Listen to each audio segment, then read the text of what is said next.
का स्वागत है आपका विक्रम टॉक्स में।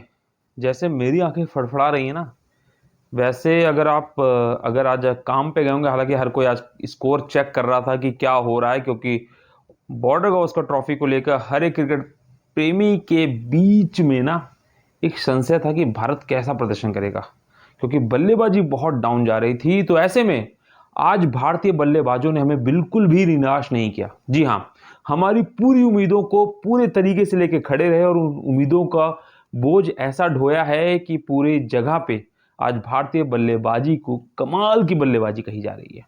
जी हाँ, फिर से हमने एक बार सिडनी में हम 150 पे आउट हुए थे ना, तो उस रिकॉर्ड को फिर से हमने बराबरी कर ली। आज भी हम 150 रनों पे ऑल आउट हो गए। हालांकि सबसे बड़ी बात ये नहीं रही कि हम 150 रनों पे ऑल आउट हो गए। सबसे अच्छी बात ये रही कि दूसरी टीम यानी ऑस्ट्रेलिया 67 पे 7 विकेट, मतलब 70 रन भी नहीं बने और 7 विकेट गिर चुके हैं। तो ऐसे में खुशी की बात यह है कि जो बल्लेबाजी ने हमें निराश नहीं किया था, क्योंकि हम उस बल्लेबाजी की से उम्मीद नहीं कर सकते जो अपने ही मैदान पे धाराशाही हो गई हो 46 रन पे। तो ऑस्ट्रेलिया में तो हम 36 रन पे धाराशाही पहले भी हो चुके हैं। लेकिन सबसे बड़ी बात क्या, 77 ओवर, जी हाँ केवल 77 ओवर में 17 विकेट गिर गए। आप सोच रहे होंगे यार इतने तेज विकेट तो टी20 में नहीं गिरते, तो टेस्ट में इतने तेज विकेट गिर रहे हैं, वो भी ऑस्ट्रेलिया जैसे मैदान पे जहां पे चेतेश्वर पुजारा ने पूरी सीरीज में 928 गेंदें खेली थी। बहुत ओवर मेडल्स जाते हैं।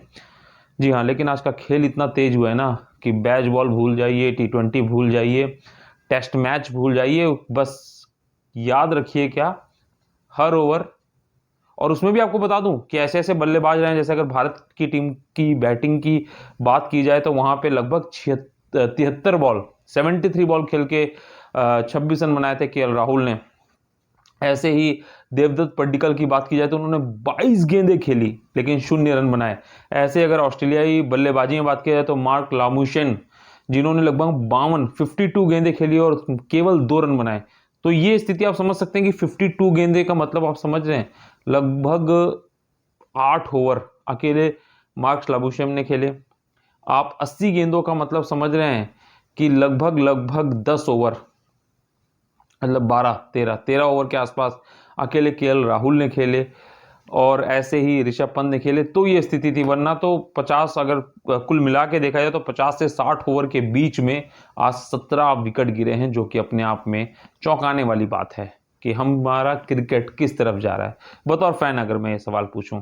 लेकिन चलिए अब दिन की बात करते हैं कि आज जो सुबह की शुरुआत हुई किस तरीके से हुई और क्या रहा पूरे मैच का हाल। लेकिन आपको बता दूं कि कल का दिन बहुत दिलचस्प होने वाला है। तो विक्रम टॉक्स को अगर अभी तक आपने सब्सक्राइब नहीं किया ना, तो सब्सक्राइब भी कर लीजिए और अपने कमेंट जरूर बताइए कि कैसा लगा आपको, या किस तरीके की जो उम्मीदें हैं वो जग रही हैं पहले टेस्ट मैच से, क्योंकि भारत ने बहुत शानदार वापसी की है कप्तान बुमराह के कंधों पे हम कह सकते हैं। तो चलिए बताते हैं आज पूरे मैच का हाल क्या रहा। सबसे बड़ी बात यह थी कि टॉस जसप्रीत बुमराह ने जीता। टॉस जीतने के बाद जो उन्होंने फैसला लिया वो थोड़ा चौंकाने वाला था कि उन्होंने बल्लेबाजी का फैसला लिया। लेकिन अगर देखा जाए तो कहीं ना कहीं ये फैसला थोड़ा सही भी था, क्योंकि अगर 1 घंटा उस पिच पे निकाल लिया जाए तो थोड़ा रन है, क्योंकि चौथी इनिंग्स में अगर हम दोबारा दूसरी मतलब बल्लेबाजी करने जाते हैं तो शायद हमारे लिए चेस करना मुश्किल पड़ता है। ऐसे में कहा जा सकता है कि बुमराह ने एक अच्छा फैसला लिया कि चलो स्कोर कुछ लगाएंगे रन। अब ऐसे में यशस्वी जायसवाल आते हैं। यशस्वी जायसवाल ने किसी भी स्कोर बोर्ड को जो चलाने वाले ना उनको ज़्यादा परेशान नहीं किया। हालांकि पहली बॉल पे लेग बाई में 4 रन मिल गए थे, बाई के जो 4 रन थे तो किसी के बल्ले से नहीं हुआ, तो वहाँ पे स्कोर बोर्ड थोड़ा सा 5 रन पे पहुंचा और एक नो बॉल थी। तो ऐसे में उसके बाद यशस्वी जायसवाल तुरंत आउट होकर 0 पे चले गए। देवदत्त पड्डीकल ने 22 गेंदें खेली लेकिन वो भी आउट होकर चले गए, क्योंकि जिस तरीके से उम्मीदें थी कि देवदत्त पड्डीकल, जिन्होंने एक तरह से हम ये कह सकते हैं कि कुछ रन अगर बनाते तो उनको कॉन्फिडेंस मिलता, लेकिन वो भी 22 गेंदें खेल के 0 पे आउट हो गया। अब ऐसे में विराट कोहली पे बहुत नज़रें टिकी हुई थी, क्योंकि भारत का स्कोर अभी 30 रन भी नहीं पहुंचा था, और ऐसे में उम्मीद थी कि विराट कोहली अच्छा करेंगे। लेकिन जॉस हेजलवुड ने ऐसा होने नहीं दिया और विराट द किंग को केवल 5 रनों पे चलता किया। अब भारत की स्थिति ये हो चुकी थी कि 31 रन पे लगभग 3 विकेट गिर चुके थे। हालांकि दूसरी तरफ केएल राहुल थोड़ा थमे हुए थे। हालांकि उनको थोड़ा सा अनलकी कह सकते हैं, या हम ये कह सकते हैं कि बहुत बातें फैंस कह रहे हैं कि शायद उनके साथ बेईमानी की गई, क्योंकि जो डीआरएस लिया गया था, जो एज का कैच दिया गया उनको, वो शायद से डीआरएस सही तरीके से अंपायर ने चेक नहीं किया, क्योंकि बल्ला जो है वो पैड से भी उसी समय सेम समय टकराया था। और अगर फ्रंट साइड्स मतलब फ्रंट आगे की तरफ से डीआरएस उस समय कैमरा एंगल दिखाया गया तो शायद केएल राहुल बच सकते थे, लेकिन कहा जा सकता है कि बल्ले से लगभग दिख भी रहा है कि थोड़ी बॉल टच हो रही थी। तो ऐसे में केएल राहुल काफ़ी दुखी थे, वो आउट होकर चले गए, 26 रन बना पाए थे।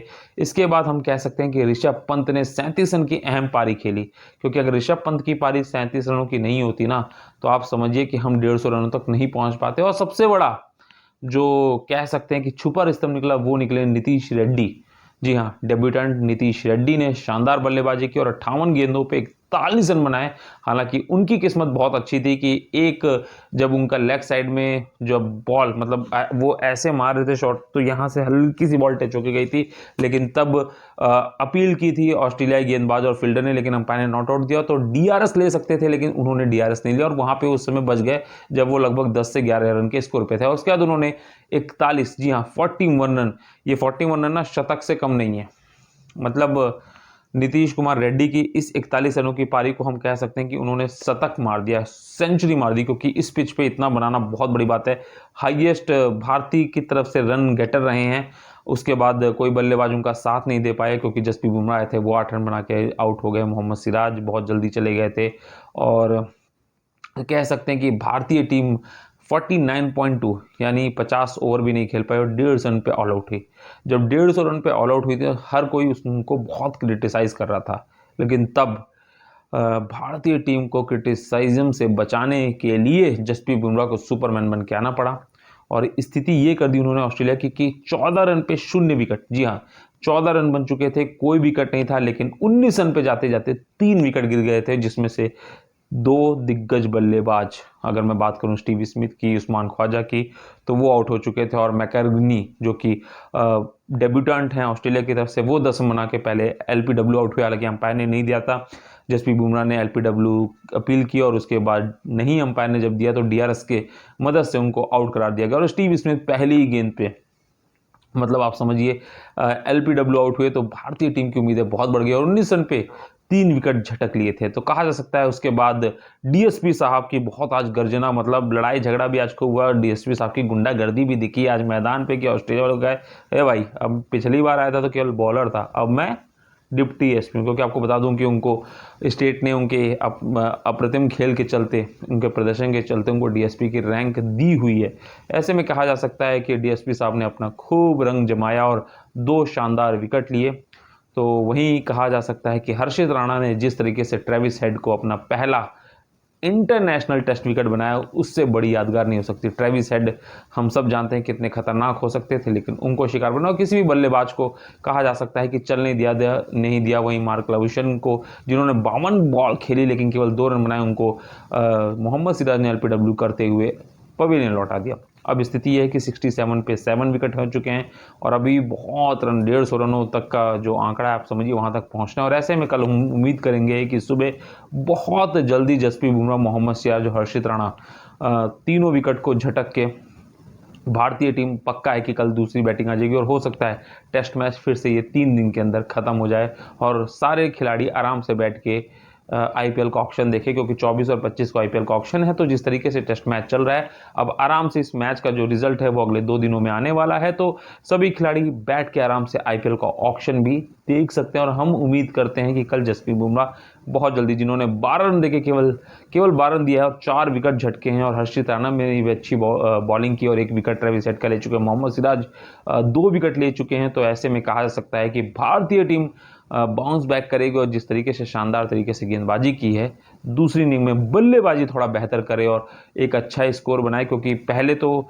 जितनी जल्दी से जल्दी, जब सुबह 7:50 में मैच शुरू हो तो 1 घंटे के अंदर आउट करके बहुत कम भारत के बराबर पहुंचने दे, और एक अच्छी लीड अगर आपको यहाँ इस पिच पे 50 से 60 रन की भी लीड मिल जाती है, मतलब अगर 70-80 रन तक जाते जाते या 100 रन तक जाते जाते हम ऑस्ट्रेलिया को आउट कर लेते हैं, तो अगर 70-80 रन की लीड मिल गई ना, तो भारतीय टीम इस मैच में बहुत आगे हो जाएगी। और जो उम्मीद नहीं थी कि भारत ऑस्ट्रेलिया को ऑस्ट्रेलिया में जाके इस बार हरा पाएगा, उस उम्मीद में 4 चांद लग जाएंगे। तो क्या कहेंगे आप, कमेंट बॉक्स में जरूर बताइए।